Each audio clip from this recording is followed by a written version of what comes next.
I thought we've been learning so much, we've been gaining so much knowledge, so I thought why not try something different, which is why I made this video for you all so that I could tell you about the longest words in English. Well, definitely again, English has yet again taken us by a surprise, and there are certain words in English which are so long, and they definitely are a part of the English dictionary and vocabulary, but they are so long that you'll be so surprised.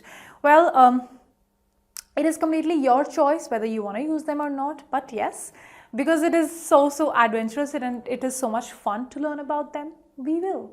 And well, you all are once again most welcome to Tutorials Point. Without any further ado, let us go ahead and learn about these longest words in English.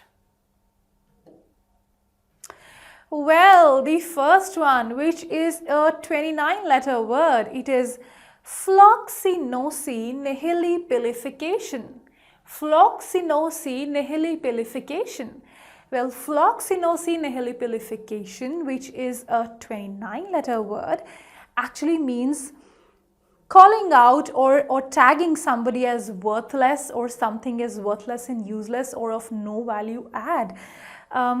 But ironically, this word is actually, is itself, it is so pretty valueless and useless that it's actually almost not in use, except for the fact that it is a 29-letter word. Except for that, I don't think it happened to gain any recognition for any other purpose. So, well, yes, Floxy-nihilipilification, which actually means calling out someone as useless, in itself is a very useless word. But yes, it is unique because it is 29-letter word and it is so long. Isn't it so surprising to learn about it? Okay, the list doesn't just end there. Here is the next word. Anti-Deestablishmentarianism.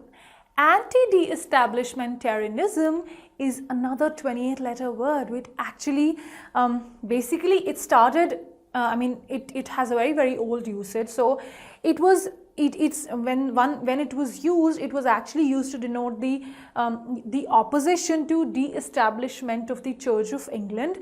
But now, that was the original meaning or the original usage, but now it more often than not, it is used to it, or it refers to the opposition which any government faces. So that is opposition to withdrawing government support. So any opposition which the government happens to face is actually regarded as anti-deestablishmentarianism. So this is again a pretty long word, and believe me, it took me a lot of time to prepare myself to speak this word flawlessly and fluently without any breakage and without creating any errors. So yes, surprising to know, and definitely it is fun and adventure to learn about it.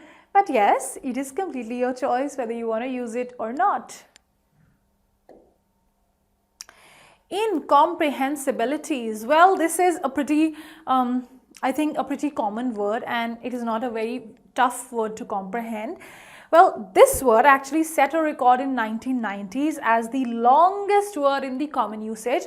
Definitely these words, Floxy-nihilipilification or anti-deestablishmentarianism, are words which we will not use in our daily language because they are very tough to use. But yes, this word, incomprehensibilities, is yet another very long word, and it set record in 1990s as the longest word in common usage. And yes, it is a commonly used word, which of course is very self-explanatory, and it means inability to comprehend something that is that sort of is called as incomprehensibility. So if you feel there is someone who finds it very tough to understand and comprehend things, they are actually called as incomprehensible.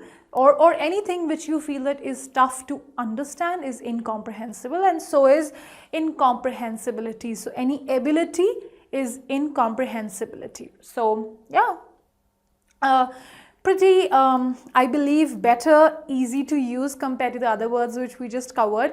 And but yet it is a very, very long word. Okay, the last word in the list is sesquipedalian. So sesquipedalian is actually a person who just loves to use long words. So if you're a sesquipedalian, well then you can use words like Floxy, nihilipilification, or Anti-Establishmentarianism, and you can end up confusing the people who are listening to you. Definitely it will be very hard for them to sort of comprehend, and it is kind of, it might denote their incomprehensibilities as well. So if you're a sesquipedalian, then use these words. But if you want to be a good communicator, definitely using all these long heavy words might not be a very good idea, but ultimately your choice. So yes, someone who just use a lot of long words is referred to as a sesquipedalian, which people actually find tough to understand. So yeah, this was the list that I chose for you all, and I'm sure you all might be really sort of surprised to learn about it, that yes, English has such long words. Well, yes, I will see you again in the next video with yet another very, very interesting topic. Till that time, keep learning with Tutorials Point and Tutorix. Have a good day.